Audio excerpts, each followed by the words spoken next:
తలలు వంచండి, వాక్యంలోకి వెళ్దాం. ప్రార్థన. మమ్మల్ని మిక్కిలిగా ప్రేమిస్తున్న తండ్రి, మీకు స్తోత్రం.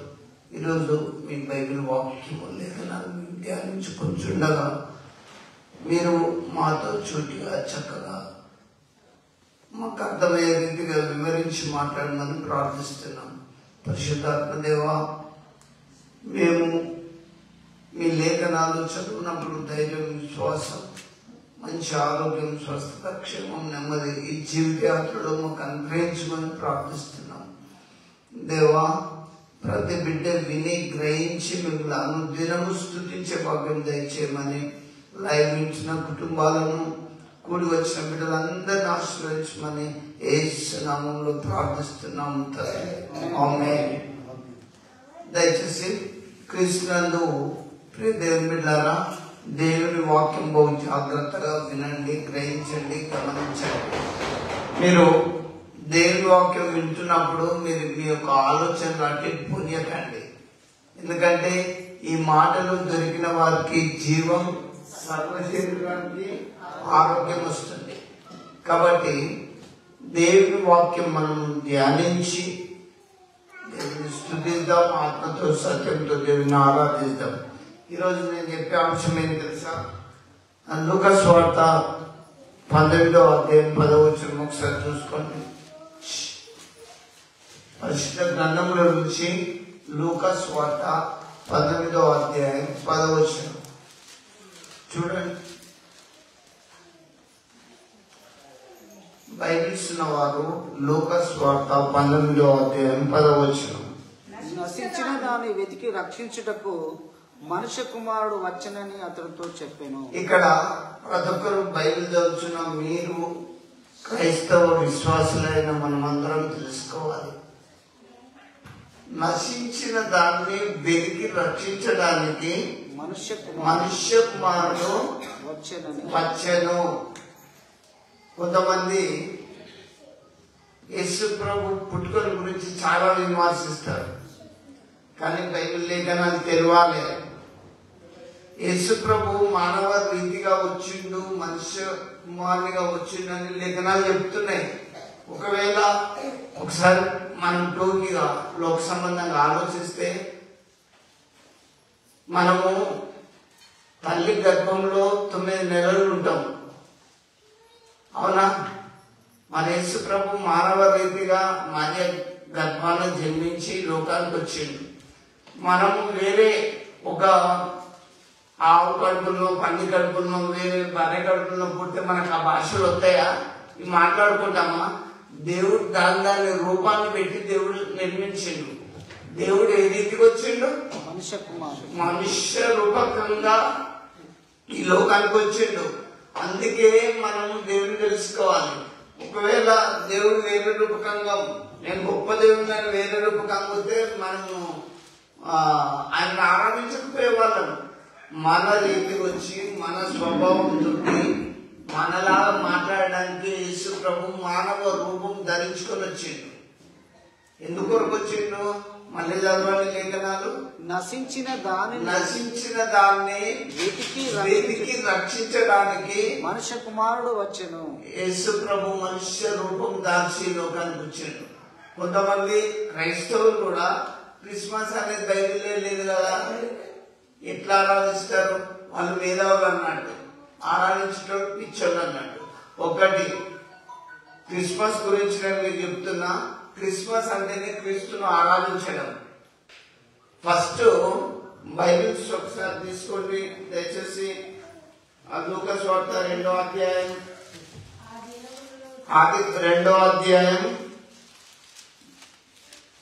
8 నుంచి చదవండి.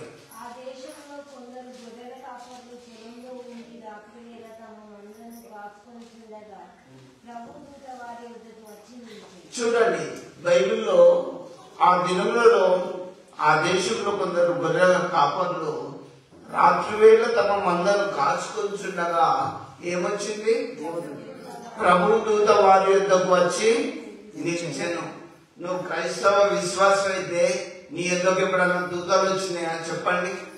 బాగా నువ్వు మేధావి కావచ్చు, ప్రొఫెసర్, ఎవరైనా కావచ్చు, దేవుని యొక్క శక్తి పొందనప్పుడు వ్యర్థం. గొర్రెలు ఏమన్నా బైబిల్ పెట్టింగ్ చేసిందా? ఏమన్నా చచ్చిపోయేట్టున్నా వీళ్ళు? కాదు. ఊరి బయట రాత్రి వేళ గొర్రెలను కాసుకుంటున్న దగ్గరికి దేవదూత పోయి ఏమని చెప్తుంది? చదువు. ప్రభువు దూత గొర్రెల దగ్గరికి వచ్చింది. నేను మీకు ఒక్కటి చెప్తాను, దేవుని ఆరాధించడానికి, దేవుని పూజించడానికి, మనం ప్రార్థన చేసుకోవడానికి కులమాట రాదు, చదువటు రాదు, నీ భక్తి, నీ విశ్వాసం. ఆ ఊరు బయట గుళ్ళల దగ్గరికి దేవదూత వెళ్లి వారి యొద్దకు నిలిచి ఏమని చెప్తుంది? చూడండి, ప్రభు మహిమ వారి చుట్టూ ప్రకాశించింది. నువ్వు నిజంగా దేవుని బిడ్డవైతే దేవుని మహిమ నీ చుట్టూ ఉంటది. నువ్వు ప్రార్థన చేస్తే ఏ తెగులుని గుడారం సమీపించదు. ఏ బలహీనంగా కుసబెదులతో ప్రార్థన చేత కాదు, నీ పూర్ణ హృదయంతో, నీ పూర్ణ ఆత్మతో, నీ పూర్ణ సత్యంతో దేవుని మనం వెతకాలి. గొల్లల్లో అయితే వాళ్ళకి ఏముంటది? ఊరు బయట గొల్ల కాసుకుంటాను, హాయిగా పండుకుంటే దేవదూత పరలోకం నుంచి వచ్చి వాళ్ళ దగ్గరకు పోయినప్పుడు వాళ్ళ చుట్టూ మంచి తేజస్సు వచ్చి వెలుగుతో నింపబడ్డట్లు మనం చూస్తున్నాం. అయితే ఆ దూత భయపడకుడి. చూడండి, ఇదిగో ప్రజలందరికీ, ఒక్కొక్క చర్చకొచ్చిన వాళ్ళకి క్రిస్మస్ కాదు, వింటారా? జీసస్ ఫర్ ఆల్, యేసు ప్రభు అందరికి దేవుడు అని కూడా దేవుడు రాయబడ్డది. అన్ని కులాల వారికి, అన్ని మతాల వారికి యేసు ప్రభు దేవుడు. ఎందుకు చెప్పనా? ఆయన మనుష్య రీతిగా వచ్చిండు నశించిపోయే వారిని వెతికి రక్షించడానికి. నువ్వు గొప్ప కులమైన పాపం చేసిన వాళ్ళు లేరా? తక్కువ కులపోడైనా పాపం చేయడా? నీ పాపం నుంచి రక్షించడానికి, నీ రోగం నుంచి నిన్ను రక్షించడానికి, నువ్వు నీ బంధువుల నుంచి నిన్ను రక్షించడానికి, నశించిపోయే వారిని వెతికి రక్షించడానికి యేసు ప్రభు ఈ లోకానికి వచ్చిండు. అంతేకాని మనము ఎంత మేధావులమైనా, ఎంత విశ్వాసమైన మనము లెక్కలేసుకొని ముందుకు పోయిన వ్యర్థం.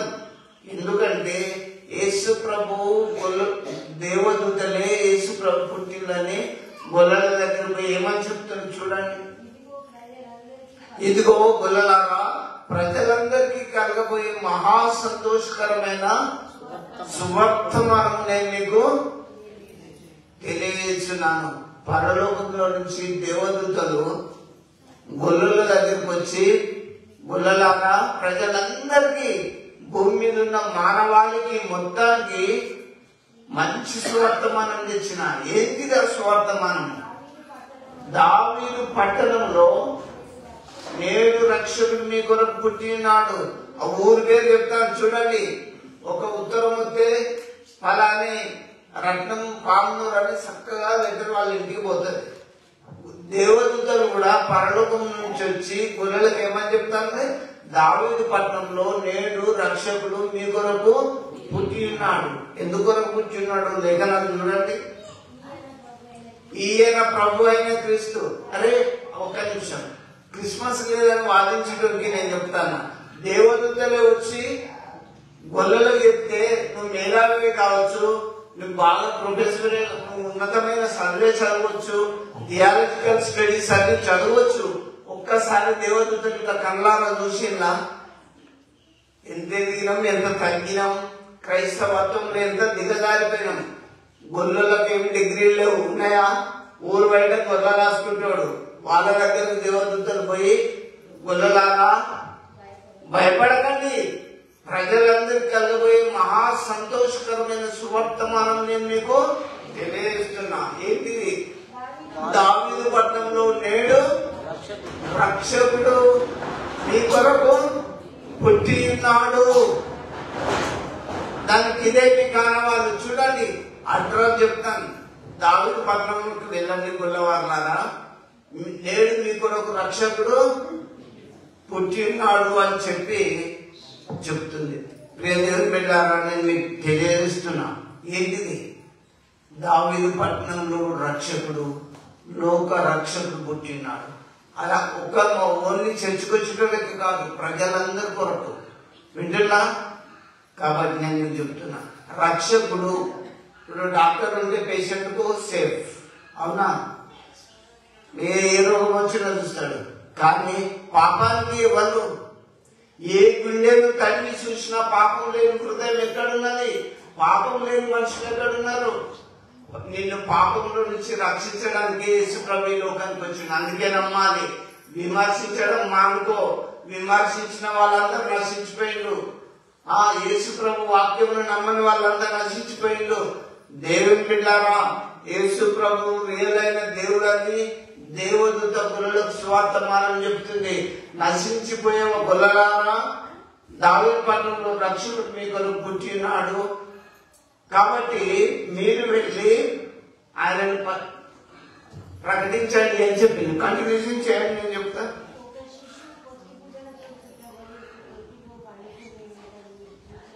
చూడండి, అడ్రస్ కూడా చెప్తాంది. ఒక శిశువు పొత్తిగుడ్డలతో చుట్టబడి ఒక తొట్టిలో పండుకొని ఉంట మీరు చూచారని చెప్పింది. నేను దేవుని బిడ్డలారా, నేను మీకు తెలియజేస్తున్నా, గొల్లలకు క్లియర్ గా అడ్రస్ ఇచ్చింది. నీ జీవితంలో రోగం వచ్చినప్పుడు, బిడ్డ ఇవాళ నేను నిన్ను ముడుతున్నాను దేవుడు పంపడు అద్భుతాలను. మీకు ఒకసారి జ్ఞాపకం చేస్తున్నా, బిలాము డబ్బు కాశపడి, ధనాలు కాశపడి దేవుని బిడ్డలను శపించడానికి వెళ్తున్నప్పుడు దూషణ ఖడ్గం పట్టుకొని దేవదూత మార్గంలో అడ్డం ఉన్నది. ఈ కన్నులకు, ఎందుకంటే ఈ పాపపు కన్నులకు బిలాము దేవదూతను చూడలేకపోతాడు. ఇప్పుడు మనం ఈ ఊరికి రావాలంటే, ఈ చర్చికి పోవాలంటే మోటార్లు, స్కూటర్లు, ఆటోలు ఉంటాయి. అప్పుడు ప్రయాణ సాధనాలు ఏంటి? గాడిద మీద పోతుండు. ఆ గాడిద దేవదూతను చూసింది కానీ మరి బిలాము చూడలేకపోతాడు. బాగా కొడతాడు. ఎందుకన్నా ఈ పంత పలుకొడుతున్నావు, నేనేం తప్పు చేసిందని కొడుతున్నావు అని దేవుడు గాడిని నోరిచ్చిండు. అప్పుడు బిలాముతో డైరెక్ట్ మాట్లాడాడు, నిన్ను నా చేతిలో ఖడ్గం ఉండి చంపేవాణ్ణి అంటాడు బిలాం. ఇక చూసినప్పుడు దూషణ ఖడ్గం పట్టుకొని దేవదూతున్నది. అప్పుడు చూస్తాడు, నేను ఇప్పుడు ఈ లోకంలో ఉన్నప్పుడే నిజమైన దేవుని తెలుసుకోండి, రక్షకుని తెలుసుకోండి. అవును, యెహోవా యందు భయభక్తులు గలవారు చుట్టూ ఆయన దూత కావలి వారిని రక్షించును. రక్షకుడే నీ కొరకు వచ్చిండు. పాపంలోకి వెళ్ళి రక్షించడానికి, రోగంలోకి వెళ్ళి రక్షించడానికి, శోధన నుంచి తప్పించడానికి యేసు ప్రభు ఈ లోకానికి మీరు వస్తే మీరు అదే పాపంలో ఉంటే ఎట్లా? చూడండి, అందుకే నేను మీకు జ్ఞాపకం చేస్తున్నా, ఈ లోకానికి యేసు ప్రభు నశించిపోయిన దాన్ని వెతికి రక్షించడానికి ఎట్లొచ్చిండు? మనుష్య కుమారుడు వెతికి వచ్చిండు. ఏదో వేరే రూపం పెట్టుకొని రాలే, వేరే గొప్ప వంశంలోకి వెళ్ళి రాలే. గొప్ప వంశంలోకి వెళ్ళి ఏమని చెప్పానా? మా దేవుడే మీ దేవుడు కాదన్నారు. కానీ దేవతలు ఏమని చెప్తున్నారు? ప్రజలందరికీ కలగబోయే మహా సంతోషకరమైన స్వర్తమానము నేను మీ కొరకు తెచ్చి ఉన్నా. మీరు దావీదు పట్టణానికి వెళ్ళండి, ఒక శిశువు పొత్తిగుడ్డలతో చుట్టబడి ఒక తొట్టిలో పండుకొని ఉంటాం మీరు చూస్తారు అని చెప్పగానే వాళ్ళు వెళ్ళిండు, చూసిండు, వాళ్ళు ప్రకటిస్తూ వచ్చిండు. వాళ్ళు ప్రకటించుకుంటూ వచ్చి వాళ్ళు అనేకలోకి యేసుప్రభు పుట్టిండని చెప్తే ఇప్పటి వాళ్ళు బైబిల్ తెలిసినట్టు నటన చేస్తూ క్రిస్మస్ లేదంటారు. ఏం తెలుసు? అక్కడ దేవదూతలే ఆరాధించిండు, దేవదూతలే వచ్చి చెప్పినప్పుడు చాలా ఆవేశపూరితంగా చెప్తారు. అది రాయబడి లేదు కదా. నీ తాత ముత్తాత పుట్టింది ఎప్పుడో తెలుసా నీకు? అదే కదా, ఒకసారి బ్యాగ్ చూసుకో, మన తాత ఉన్నాడు, మళ్ళీ ముత్తాత డేట్ ఆఫ్ బర్త్ తెలుసా? తెలంగాణ ఎప్పుడు వచ్చిందంటే కేసీఆర్ కాలంలో వచ్చిందంటారు. ఇప్పుడు ముఖ్యమంత్రి ఎవరంటే సీఎం రేవంత్ రెడ్డి గారు అంటారు. ఇవన్నీ చరిత్ర పుటల్లో రాసుంటాయి కదా, అప్పటి మేధావులు రాసుంటారు కదా. ఇది కైసర్ కాలంలో జరిగిన మొదటి ప్రజా సంఖ్య అని వ్రాయబడి ఉన్నప్పుడు ఇంకా లేదు, అదంతా లేదు, ఇదంతా వ్రాయబడలేదు అంటే నీవు అట్లనే అజ్ఞానంతో ఉండు. ఈ దేవదూతలు ఏమని చెప్తున్నారు? దావీదు పట్టణంలో నేడు రక్షకుడు మీ కొరకు పుట్టినాడు. ఆయన ఎందుకు వచ్చిండు? రక్షించడానికి వచ్చిండు. బైబిల్ ఏం చెప్తుంది? నశించిన వాటిని వెతికి రక్షించడానికి మనుష్య కుమారుడు ఈ లోకానికి వచ్చిండు, మనుష్య రీతికి వచ్చిండు. ఒకవేళ దేవతల రూపంలో వస్తే అబ్బో ఆయన దేవుడు కదా, దేవతలు కదా అందరూ. మానవ రీతికి వచ్చింది కాబట్టి ఇప్పుడు నేను నా భాషలో మీకు చెప్తే అర్థమవుతుంది. అన్న తాలూకు అన్న తమ్ముడు చెడు పని చేయడం చెప్తున్నప్పుడు మీకు కొద్దిగా అర్థమవుతుంది. అంతేనా? వేరే భాషలో దేవత రూపకంగా వచ్చి మీకు చెప్తే ఏమర్థమవుతుంది? కానీ ఇక్కడ ఒకటి మనం నేర్చుకోవాలి. దేవ దూతలే గొల్లల దగ్గరకు వచ్చి మంచిగా వాళ్ళకి అర్థమయ్యే రీతిగా గొల్లలారా భయపడకూడదు. దావీదు పట్టణంలో నేడు రక్షకుడు మీ కొరకు పుట్టినాడు, మీరు వెళ్ళి దర్శించండి అని చెప్తారు. వాళ్ళు కన్న వాటిని విన్న వాటిని గల్లి గల్లికి ప్రకటించుకుంటూ వస్తే ఈ పల్లె దాకా వచ్చింది మనకు యేసు ప్రభు దేవుడాన్ని. వింటున్నా ఎవరేం చెప్పినా దిగదక్కుకండి. లేఖనాలు బాగా పరిశీలించాలి, చదవాలి. అంతేకాని దేవుని బిడ్డలారా దిగదారిపోకండి. ఇక్కడ యేసు ప్రభు వచ్చింది ఎందుకు? నశించిపోయిన దాన్ని వెతికి రక్షించడానికి మనుష్య రీతిగా వచ్చిందని క్లియర్ గా రాయబడ్డది. వింటున్నా? మరి ఆయన ఒక గొప్ప ఒకడు అంటాడు, దేవుడికి ఇట్లెందుకైతాడు అట్లెందుకైతే అంటాడు. నువ్వు వేరే రూపకంగా పోతే నువ్వు ఆరాధిస్తావా? స్పెషాలిటీ వేరే ప్రత్యేకత ఏమీ లేదు. మన రీతికి వస్తేనే మన భాష అర్థమైతే, మానవ రీతికి వస్తేనే మనుషుని తెలుసుకుంటాం. నేను మీ కొరకు వచ్చిన మనుషుల కుమారుడు ఎట్లొచ్చిండు? నశించిన దాన్ని వెతికి రక్షించుటకు మనుష్య కుమారుడు వచ్చాను. మానవ నీతిగా వచ్చిండు, వచ్చి కన్యమర్య గర్భంలో జన్మించిండు. తెలుసా? ఆమె మంచి విశ్వాసి, భయభక్తురాలు, పరిశుద్ధాత్మ వల్ల గర్భం ధరించిందని క్లియర్ గా రాయబడ్డది. దేవుడు అబ్రాహాముతో చెప్పాడు, ఈ రాళ్ల వలన కూడా అబ్రాహాము పిల్లలు కలగాలంటే కలుగుతారు. ఎవరు చేసిండు ఆ సూర్యుడిని? ఏదైనా లోకంలో ఉన్న మంత్రులు మినిస్టర్ చేసి పెట్టిందా? సృష్టిలో ఉన్న గాలి, రకరకాల చెట్లు దేవుడు అనాది కాలంలోనే మానవులమైన మనకులను చేసి పెట్టి ఆ నిజమైన దేవుడిని తెలుసుకోలేక పాపంలో నశించిపోతున్నాం, శాపంతో నశించిపోతున్నాం. అలాంటి మనలో రక్షించడానికి యేసు ప్రభు ఈ లోకానికి వచ్చిందని గొల్లగారా మీరు వెళ్ళి చూడండి. దావీదు పట్టణానికి బొండి అని చెప్తాను దేవదూత. నిజంగా విశ్వాసులమైన మనం ఒకసారి నేర్చుకోవాలి, తెలుసుకోవాలి. ఆ దేవదూతలు డైరెక్ట్ గా మనకు ఎప్పుడైనా చెప్పినాయా? ఇంతవరకు అడ్రస్ చెప్పిందా? నిజంగా చెప్తున్నా దేవుని పిల్లారా, అప్పుడు కాదు గుళ్ళకే కాదు, నువ్వు విశ్వాసం ఉంటే దేవుడు నడిపిస్తాడు. ఇంకా నేను నీకు ఒకటి జ్ఞాపకం చేస్తా. యేసు ప్రభు ఈ లోకానికి ఎందుకు వచ్చాడు? నశించిపోయిన వాళ్ళను ఏ పిల్లని గాడిని చూసినా డబ్బు ఉండొచ్చు, రోగం పెద్ద ఉండొచ్చు. డబ్బు ఉంటే రోగం పోతుందా? ఒకసారి లేఖనాలకు వెళ్దాం, దయచేసి చూడండి. లూకాసు వార్త 18వ అధ్యాయం 35 నుంచి చూడండి. లూకాసు వార్త. ఆయన ఎరుకో పట్టణముకు సమీపించినప్పుడు ఒక గుడ్డివాడు త్రోవ పక్కన కూర్చుండి భిక్షమడుకొనుచుండెను. చూడండి, ఒక గుడ్డివాడు గురించి ఇక్కడ వ్రాయబడ్డది. యేసు ప్రభు ఈ లోకంలోకి వచ్చిండు. వచ్చినప్పుడు ఆయన ఈ లోకంలో ప్రయాణం చేస్తున్నప్పుడు ఒక బిచ్చగాడు ఎక్కడ కూర్చున్నాడు? త్రోవ పక్కన కూర్చుండి బిచ్చమడుకుంటాడు. జన సమూహము దాటిపోచున్నట్టు వాడు చప్పుడు విని ఇది ఏమని అడగగా వారు నజరేయుడైన యేసు ఈ మార్గమున వెలుచున్నాడని వారితో చెప్పిరి. చూడండి, గుడ్డివాడే, వారి కళ్ళు లేవు కానీ వాడు చప్పుడు విన్నాడు. జనం బాగా అల్లరి చేసుకుంటూ పోతాడు కదా వాటి మంది. కళ్ళు లేనోడు ఏం చేస్తాడు? అలికి తిన్నాడు. ఏంటి ఏంటి ఏంటి అల్లరి, ఏంటి లొల్లి అని వాడు అలికి తిని అందుకే తిన్నప్పుడు వాళ్ళందరూ ఏమంటారు?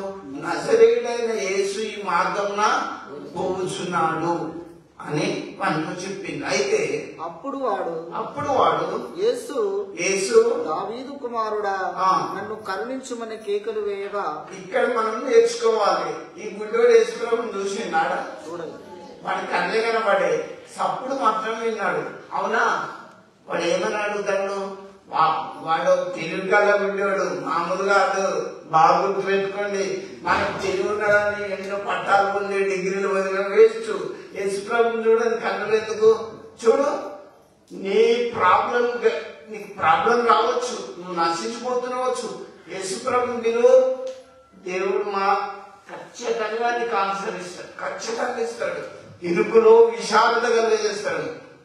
ఈ గుడ్డివాడు యేసుప్రభుని గురించి విని చూడడానికి కళ్ళు లేవు, 2 కళ్ళు లేవు. వీని జీవితమే నశించిపోతుంది. ఏం పెట్టినా తినాలి. అవునా? గుడ్డల పరిస్థితి ఎంత దారుణంగా ఉంటుంది కళ్ళు లేకపోతే. కానీ వీడు తెలివి కల్లా గుడ్డేవాడు. ఓ దావీదు కుమారుడైన యేసు, నన్ను కరుణించు కరుణించు అని కేకలు వేసాడు. యేసుప్రభుని చూసిందా? వాడు ఎంత కేకలు వేస్తున్నాడు? దావీదు కుమారుడా నన్ను కర్ణింపమని కేకలు వేయగా ఊరుకుండమని ముందర నడుచుచుండిన వారు వారిని గద్దించిరి. కొంతమంది గద్దిస్తాను, ఊరుకో ఏమవుతావు అని ఆ గుడ్డోని గద్దిస్తాను. వానికి ఏం కావాలి? దృష్టి కావాలి, చూపు కావాలి. అది లోకంలో వాడు బ్రతికేందుకు వాడు నశించిపోతాడు కళ్ళు లేక. అవునా? మనము ఎంత విద్యావంతులమైన రోడ్డు కనబడకపోతే ఏం చేద్దాం? ఎంత సంపాదించుకున్నా ఏది పెట్టినా తినాలే. అవునా? నిన్ను ఎవరు చేయబట్టుకుని తీసుకుపోవాలి కన్ను లేకపోతే. వీని జీవితం నశించిపోతుంది. కానీ వాడు ఎవరిని పిలిచిండు? ఓ దావీదు కుమారుడైన ఏమనిపిస్తుండు? దావీదు కుమారుడైన యేసు, నన్ను కరుణించాలని వాడు మరీ కేకలేస్తుండు. అక్కడ ముందు బాట కొనిపోయేటప్పుడు అందరూ జనసమూహం అన్ని గద్దిస్తుండు. గద్దించినప్పుడు వాడు మరీ ఎక్కువగా దావీదు కుమారుడు నన్ను కరుణించమని కేకలు వేసాను. వాడు మరీ ఎక్కువగా దావీదు కుమారుడా నన్ను కరుణించమని కేకలు వేస్తుండు. అందరూ అన్ని గద్దిస్తాడు. ఈ లోకం కూడా నువ్వు ఈ కులాన్ని యేసుప్రభుని ఎందుకు నమ్ముకున్నావు అంటాను. కులకర్తలు కొన్ని ఆబ్జెక్షన్స్ ఉంటాయి. నువ్వు మనకు నిన్నేళ్ళు విడిచిపెట్టి ఆ దాదాపు ఎట్లా నమ్ముకున్నావు? యేసుప్రభు దేవుడని దేవదూతలు గొల్లలకు చెప్పలేదా? ప్రజలందరికీ కలగబోయే మహా సంతోషకరమైన సువర్తమానము నేను మీకు తెలియజేస్తున్నాను. గొల్లలారా, నశించిపోయే వారి కొరకు యేసుప్రభు లోకానికి వచ్చిండు. కులం వైద్యుడు, జనం వైద్యుడు, దేవుని వైద్యుడు. నిన్ను రక్షించడానికి యేసుప్రభు లోకానికి వచ్చిండు. నీ పాపమును కడిగివేయడానికి యేసుప్రభు వచ్చిండు. నీ రోగమును తీసివేయడానికి వచ్చిండు. ఇక్కడ మీకు ఎగ్జాంపుల్ గుడ్డివాళ్ళనే చెప్తున్నా. వీడైతే వీడిని అందరు గద్దిస్తున్నారే, ఎడవకురా, అలా చేయకురా అంటే వాడు ఏం చేసిండు? మరీ ఎక్కువగా అరిసిండు. వీడు ఏసైని చూసిండా? చూడలే. ఇప్పటికి కూడా మీరు యేసుప్రభుని చూసి చర్చిలకు వచ్చినట్లు పండగ అంటే పండుగే, పాటలంటే పాటలే. అవును, దేవుడు ఆత్మ కనుక ఆత్మతో సత్యంతో దేవుడిని ఆరాధించాలి. దేవుడిని నిజంగా పిలిస్తే దేవుడు మాట్లాడతాడు. అబ్జెక్షన్ ఏం లేదు. ఎవరికి వెళ్ళాల్సిన భయం లేదు. నేనేమంటున్నా? రాజులను రాజ్యాలను కదిలిస్తానయ్యా, యేసు సింహాసనాన్ని కట్టుతున్నయ్యా. యేసయ్యా నా మొర వినవా, యేసయ్యా నా పట్టుకోవా. నేను మీకు దయచేసి చెప్తున్నా, దిగులు పడకు, నశించిపోతానని భయపడకు. కులం వైపు చూసి వెనుక తిరగకు. యేసు వైపు చూడు. గుడ్డోడే కదుతాడు. యేసయ్యా దావీదు కుమారుడా నన్ను కరుణించు. కన్ను లేనివాడు ప్రభుని పిలిస్తే కన్నున్న నువ్వే నిధులు. ఒకసారి ఆలోచించుకో. లోకం వైపు కులం వైపు చూడక అవి నిన్ను ముంచేస్తాయి, నిన్ను నశింపజేస్తాయి. నువ్వు యేసయ్య వైపు చూడు. లేఖనం ఒకటి నాకు ధైర్యం చెప్తుంది. వారు ఆయన తట్టు చూడగా వారికి వెలుగు కలిగను, వారి ముఖములు ఎన్నడూ కూడా లజ్జింపకపోవును. మీరు ఏ స్థితిలో నన్నుడు, ఏ బాధలో నన్నుడు, యేసయ్య వైపు చూడు. ప్రభుని పిలువండి, ప్రార్థన చేయండి. దేవుడు విశాలమైన మంచి ప్లేస్ లో మన జీవితాన్ని ఈ 70 ఏళ్ల యాత్రలో ఉంచుతాడు. తెలుసా? గుడ్డోడైతే ఎవ్వరి మాట ఇంటలేడు. నశించిపోయే సమయంలో దేవుడు ఆదుకుంటాడు. అన్న కరీంనగర్ నుంచి వచ్చాడు, నా పరిస్థితి ఎట్లుంటే అన్నప్పుడు నేను బతుకుతాననే ఆశ మీకు లేదు, ఉన్నదా? లేదు. అన్న అక్కడి నుంచి కరీంనగర్ నుంచి తన హాస్పిటల్కి వచ్చి చూసిండు, బాధపడ్డాడు. కానీ నేను మీకు ఎందుకు చెప్తున్నానంటే, నశించిపోయే స్థితిలో దేవుడు లేవనెత్తుతాడు. వింటున్నా? ఎప్పుడు దిగజారిపోవద్దు. ప్రభువులను మీ అందరికి నేను తెలియజేస్తున్నా, మరణం రాని విశ్వాసం విడిచిపెట్టద్దు. బైబిల్ ఏం చెప్తుంది తెలుసా?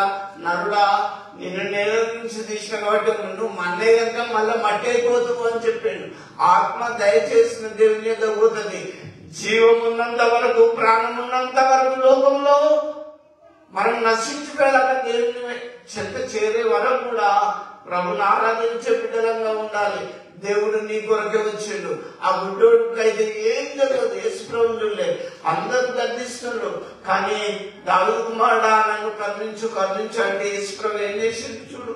అంతటా యేసు నిలిచి వారిని తన యొద్దకు తీసుకొని రమ్మనను. యేసు ప్రభు ఆ స్వరం విన్నాడు, ఆ గుడ్డోడి మాటలు విన్నాడు.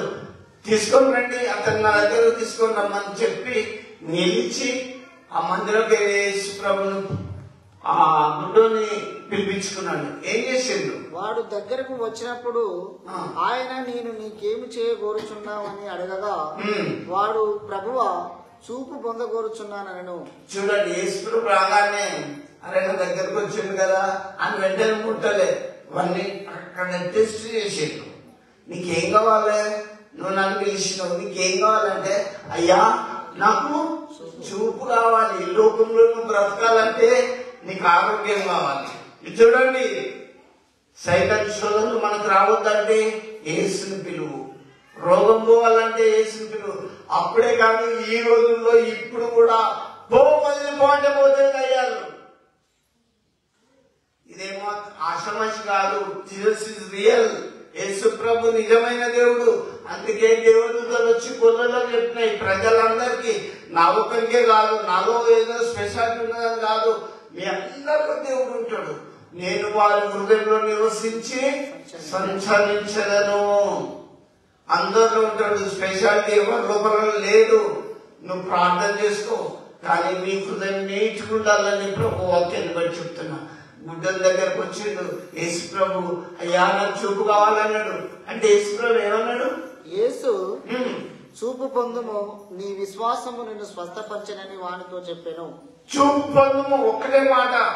ఇలా ఆపరేషన్ చేయలే, కంటికి ఆపరేషన్ చేసిండా? చేయలే. చూపు పొందు, నీ విశ్వాసము నిన్ను స్వస్థపరచను అనగానే వాడు ఏమైండు? వెంటనే యేసు ప్రభు అప్పుడు కాదు, పవర్ ఇప్పుడు ఉన్నది, ఇప్పుడు ఉన్నది. విమర్శించేటోడా తెలుసుకో, యేసు ప్రభులో ఇప్పటికి కూడా ఇంత పవర్ ఉన్నది. లేదా అనలేను, చెప్పలేను. మీరు తింటే గ్యారెలు తినాలి, దాని టేస్ట్ ఎట్లుంటుందో మీకు తెలుస్తుంది. తేనె ఎంత టేస్ట్ ఉంటుంది? చేదు ఉంటుందా? తింటేనే దాని రుచి తెలుస్తుంది. దేవునిలో నువ్వు దిగు, దేవుని అని విశ్వాసం ఉంచు, అప్పుడు దేవుని విలువ తెలుస్తుంది. గుడ్డోడు చూడకుండా ప్రభు కొరకు ఎంత వేదన భరితంగా అయ్యా నాకు చూపు కావాలి, నాకు చూపు కావాలని పిలిచి అరిచిండో, యేసు ప్రభు దగ్గరకు వచ్చి వాడిని ముట్టి చూపు పొందమనగానే వెంటనే వాడు చూపు పొంది దేవుణ్ణి మహిమపరచు. చూడండి, వెంటనే వాడు చూపు పొంది దేవుణ్ణి మహిమపరిచిండు. వాని జీవిత కాలంలో కొంతకాలం నశించిపోయింది చూపు లేక. అవునా? నశించిపోయే వారి కొరకు యేసు ప్రభు వచ్చిందా రాలేదా? నువ్వు రోగంతో నశించిపోతున్నావచ్చు, సాతాను శక్తులు చేతబడి క్రియలతో నశించిపోతున్నావచ్చు. ఏం భయపడకు, అస్సలే భయం లేదు. నువ్వు యేసు ప్రభుతో కలిసి సాగిపోతే నీ జీవితం ధన్యమైపోతుంది. యేసు ప్రభు వచ్చింది నశించిపోయిన వారి కొరకు వచ్చిండు. క్రీస్తునందు దేవుని బిడ్డలారా, నేను మీకు ఇప్పుడు ఒక గుడ్డని గురించి చెప్పిన, ఇంకో గుడ్డని దగ్గర పోదాం. మీరు తీసుకొని బైబిల్లో యోహాను సువార్త 9వ అధ్యాయం 1 నుంచి చూడండి తొందరగా.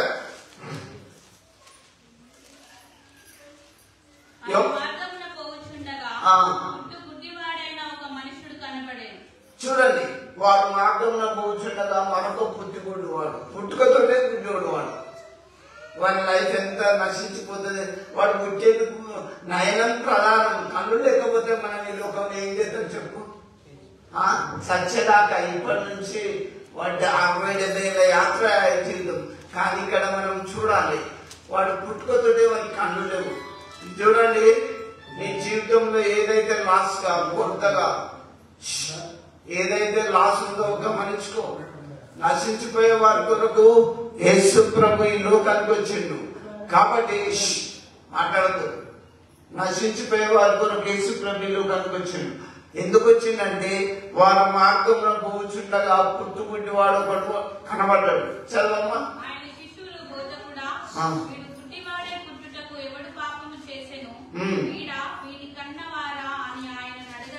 చూడండి, మీరు ఇక్కడ గమనించాలి.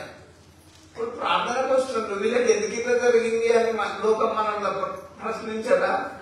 నువ్వు ప్రార్థన చేసుకుంటే నీకెట్లెందుకైంది అనడం లేరా? ఈ శిష్యులకే డౌట్ వచ్చింది. బోధకుడా, వీడు ఎందుకు పుట్టివాడుగా పుట్టిండు? వీడు పాపం చేసిండా, వీడు కన్నవారు పాపం చేసిండా అని శిష్యులకు డౌట్ వచ్చింది. చూడు, వాక్యం చెప్తున్నాం, మనకు ప్రార్థన చేస్తున్నాం, మనకు యథార్థంగా ఉంటే గురువుతోటి గుద్దులు ఆడచ్చు. తప్పు చేయనప్పుడు ఎవడు మనల్ని విమర్శిస్తాడు? మనం ఏదైనా పాపంలో దోషంలో ఉన్నప్పుడే జనాలు మనల్ని విమర్శిస్తారు. నీతి నిజాయితీగా ఖచ్చితంగా వాక్యానుసారంగా లోకంలో నడిచినప్పుడు ఏ పని లేదు. బాగా గుర్తుపెట్టుకోండి, యథార్థవంతులై ప్రార్థన పరులై లోకం లేదు కానీ. కానీ ఈ శిష్యుడు వచ్చింది, వీడు ఎందుకు పుట్టివాడుగా పుట్టిండు? వీడి చేసిండ పాపం, వీని కన్నవారు చేసిందంటే యేసుప్రభు ఏమంటాడు చూడండి.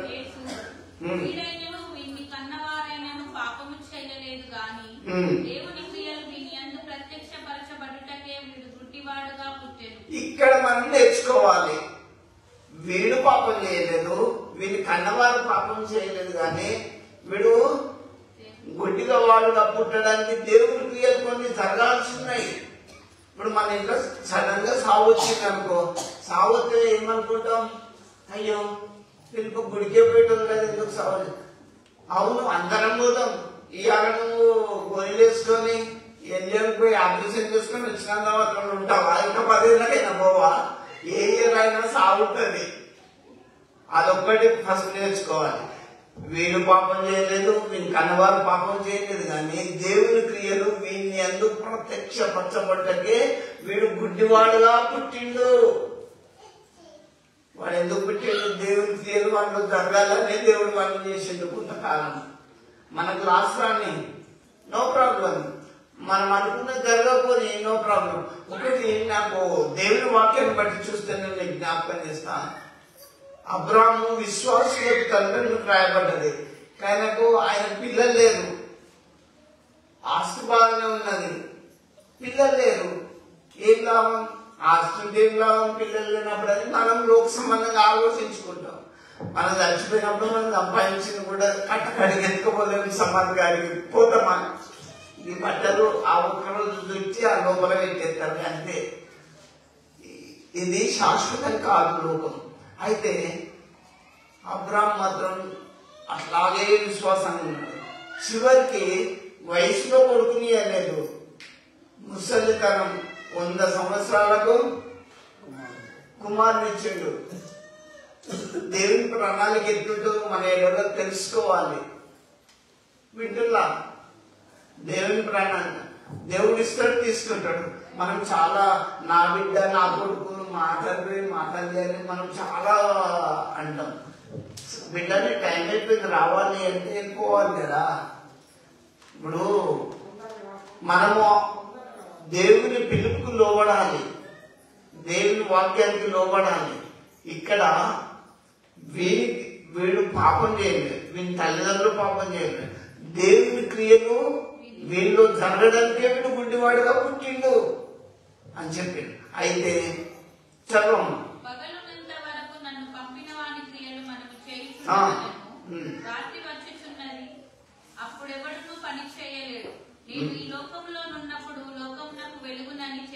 చూడండి, యేసుప్రభు ఈ లోకానికి ఎందుకు వచ్చిండు?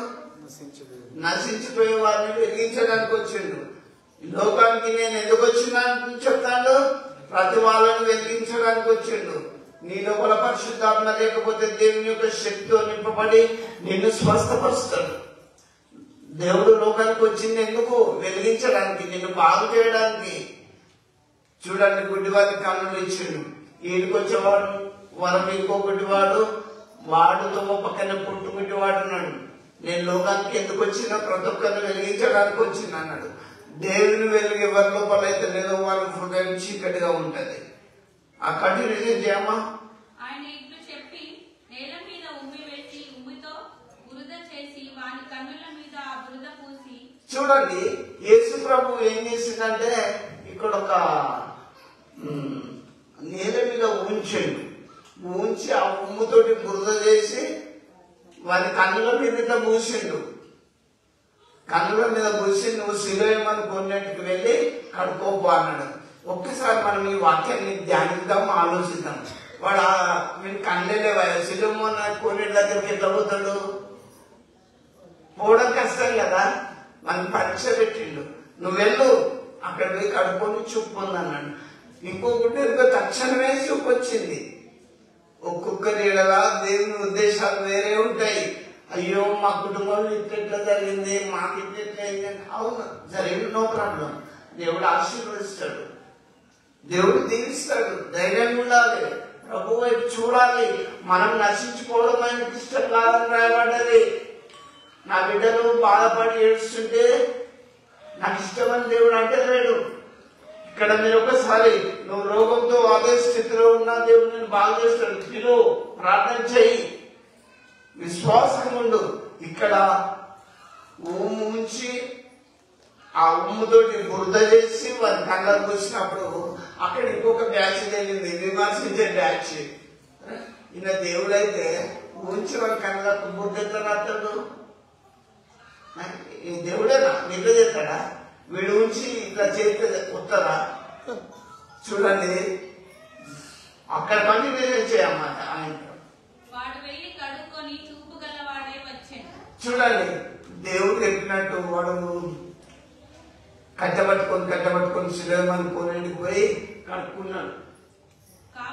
అక్కడ కడుక్కోగానే ఏమొచ్చింది? సూపు వచ్చింది. వాడు జీవితంలో నశించిపోయేవాడిని యేసుప్రభు బాగు చేసిండు. నీ జీవితంలో ఆర్థికంగా నశించిపోతున్నావా? ఏ పరిస్థితిలో నువ్వు నశించిపోతున్నావు? రోగంతో కృషించిపోతున్నావా? యేసుప్రభు వచ్చింది నీ కొరకే. రియల్, నమ్మండి ప్రజలారా, నమ్మండి, తెలుసుకోండి. నలుగురి మాటలు నమ్మి మోసపోకండి. యేసుప్రభు ఈ లోకానికి ప్రజలందరికీ కలగబోయే మంచి సువార్తమానం తెచ్చిన గొల్లలారని గొల్లలకు ఊరు బయట మంద రాసుకుంటారని చెప్పిండు. వాళ్ళు నమ్మిండు. వాళ్ళు ఏం చేసిండు? పల్లె పల్లెకు, గల్లి గల్లికి దేవుని మాటలు ప్రచురం చేసుకుంటూ తినే మన లాంటి పల్లెటూరులో కూడా అంటిపోయింది. ఎవరు ఇట్లా అరిచేతిని అడ్డం పెట్టి సూర్యకిరణాలను ఆపుతారా? ఇట్లా పెట్టి సూర్యకిరణాలను ఎవరు ఆపలేరు. దేవుని సువార్తను కూడా ఎవరు ఆపలేరు. వాళ్ళందరికీ అంటుకపోతుంది, ప్రతి గుండెకు తాకిపోతుంది, ప్రతి గుండెలో నిండిపోతుంది.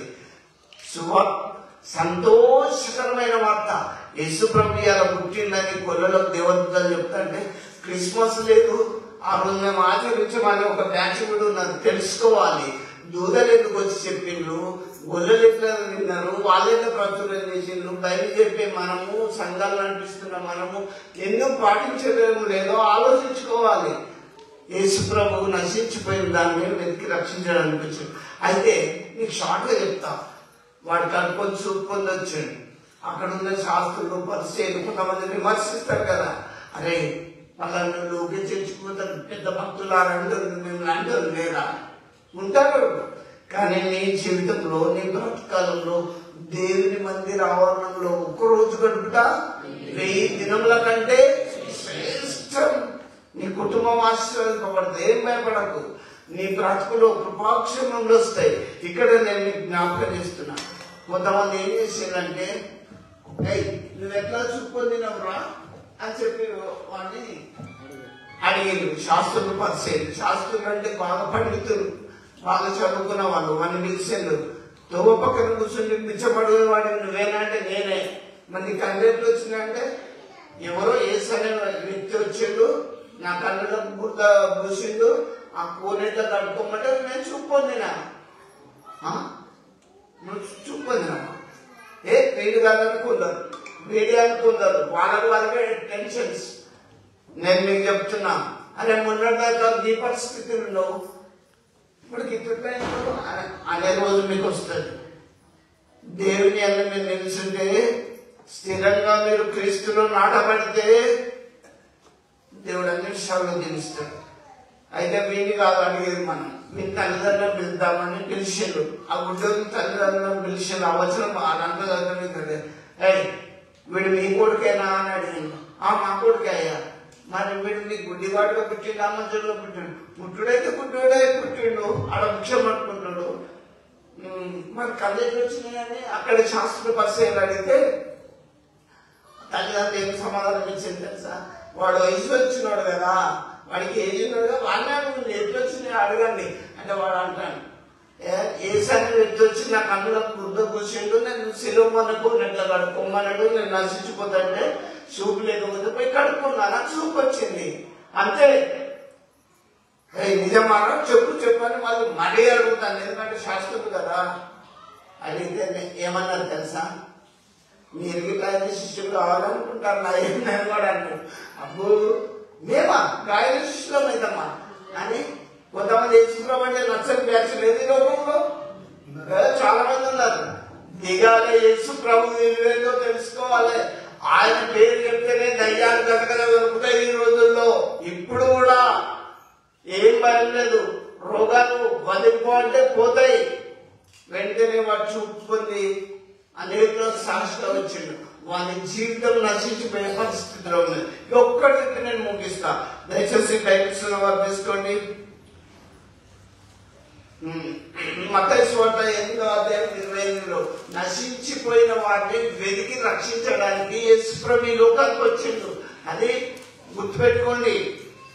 మత్తయి సువార్త 8:25 చూడండి. వారు ఆయన యుద్ధకు వచ్చి, ప్రభువా నశించిపోవచ్చున్నాము, మమ్మల్ని రక్షించుమని చెప్పి ఆయనను లేపిరి. అందుకు ఆయన, అల్ప విశ్వాసులారా ఎందుకు భయపడుచున్నారని వారితో చెప్పి లేచి గాలి సముద్రమును గర్జింపగా మిగిలి నిమ్మలమాయెను. చూడండి, ఇది జీవిత యాత్ర అయ్యా, ఇది జీవిత యాత్ర. దీంట్లో మనము రోగాలు, మరణాలు, కష్టాలు, శ్రమలు, అప్పులు అన్ని భరించుకుంటూ, మోసుకుంటూ, అనుభవించుకుంటూ సాగిపోవాలి. అవునా? ఎంత భయంకరమైన ఈ జీవితాలలో దేవుని తోడు లేకపోతే మనం బ్రతకలేము. చూడండి, ఇక్కడ యేసు ప్రభు ఉన్నాడు పక్కనే, వీళ్ళు సముద్ర ప్రయాణం చేస్తున్నారు. ఆ శిష్యులు యేసు ప్రభు పడవలో పండుకున్నాడు. నేను చూడండి వచనాల్లో పండుకున్నప్పుడు ఆ సముద్రంలో గాలి తుఫాన్ బాగా వచ్చింది. గాలి వచ్చినప్పుడు మరి శిష్యులకు ధైర్యం ఉండాలి కదా, యేసయ్య మా పక్కన ఉన్నాడు, మాకు ఏం కాదా అనే ధైర్యం ఉండాలి కదా. పడవ అటు ఇటు ఊగుతుంది. అప్పుడు ఆ శిష్యులు ఏమన్నారు? అయ్యా బోధకుడా, మేము నశించిపోవచ్చున్నాము, అయిపోతుంది, నడి సముద్రం ఇది, మేము నశించిపోవచ్చున్నాము అంటే యేసుప్రభు ఏం చెప్పిండు? అల్ప విశ్వాసులారా ఎందుకు భయపడుచున్నారు?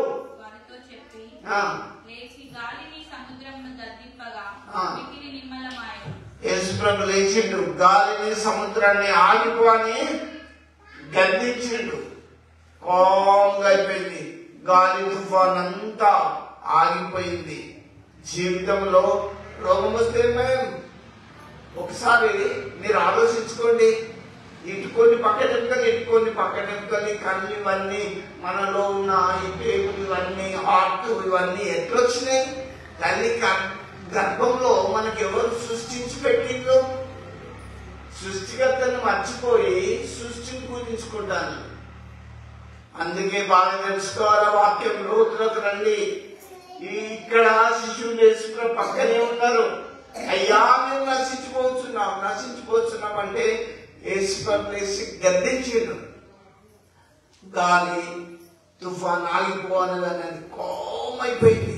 నీ జీవితంలో ఏ తుఫాన్ లాంటి శ్రమలు, కష్టాలు, రోగాలు వచ్చినా ఆగిపోవాలి యేసయ్య కనుక నీకు ఆర్డర్ ఇస్తే అది కామ్గా అయిపోతుంది.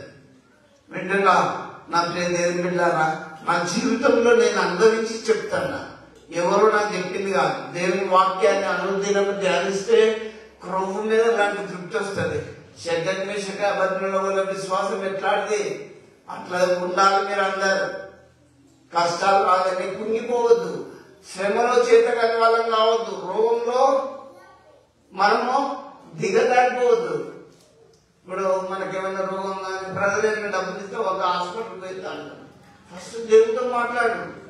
గుడ్డోని కళ్ళు గుర్తపుష్టి అయితే వాడి లైఫ్ ని సెట్ చేసి స్మార్ట్ గా కళ్ళు వచ్చినాయి, తక్షణమే కళ్ళు వచ్చినాయి. ఇంకొక అమ్మాయి అయితే నేను చాలా ఉన్నాయి యేసుప్రభు చేసిన కుష్ఠరోగులను ముట్టగానే తక్షణమే బాగాయిండు, శవాలు నిమ్మనగానే లేచిండు. యేసుప్రభు అంటే మామూలు కాదు. అందుకే మరణంలో, రోగంలో, శోధనలో, దుఃఖంలో, ఆర్థికంగా మీరు క్షీణించిపోయిన, నశించిపోయిన సమయంలో దేవుని వెంట ప్రార్థన చేసుకోండి. దయచేసి దేవుడు మిమ్మల్ని, మీ కుటుంబాలను ఆదరించి ముందుకు నడిపిస్తాడు. నశించిపోయిన దాన్ని వెతికి రక్షించడానికే యేసు ప్రభు మానవ నిధిగా వచ్చిండు. అదే మనమైన నిజమైన క్రిస్మస్. ఒకవేళ దేవతల రూపంలో వస్తే నేనే దేవుడిని అని మధ్యాకాశంలో వచ్చి చెప్పినా కూడా నమ్మకపోదు కదా. ఇన్ని అద్భుతాలు చేస్తుంటేనే నమ్మలేకపోతున్నాం. ఇప్పటికైనా దేవుని వాక్యాన్ని కళ్ళు తెరిచి చూచి మీ హృదయంలో దేవుని వాక్యంతో నింపబడి పరిశుద్ధులుగా, విశ్వాసులుగా, ప్రార్థన పరులుగా మీరందరూ ఎదిగి దేవుని రాజ్యానికి వారసులు కావాలని ఈ చిన్న వాక్యాన్ని మీ వెనుకలో దేవుడు ఆశీర్వదించును గాక. ఆమేన్. ప్రార్థన చేస్తున్నాం. జీవం కలిగిన మా తండ్రి, మా ప్రభువా, నీ పాదములకు స్తోత్రం. దేవా, నువ్వు ఈ లోకానికి మా కొరకు వచ్చినావు. మేము నశించిపోయినాం.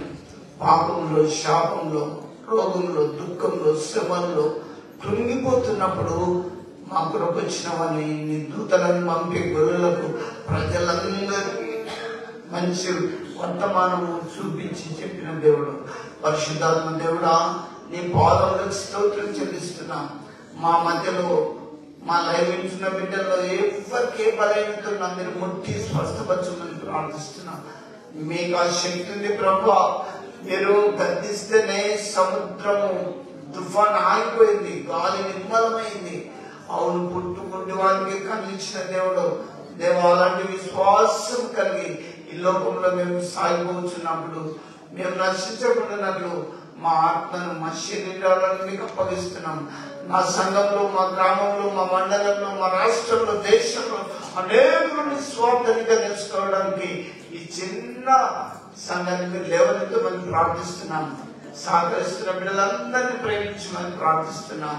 ఇదిగో ప్రభువా, ఈ రోజు మీరు మాట్లాడిన విధానాన్ని బట్టి మీకు వందనాలు చెల్లిస్తూ నజరేయుడైన యేసు నామములో ఎంతో ప్రార్థిస్తున్నాము తండ్రి.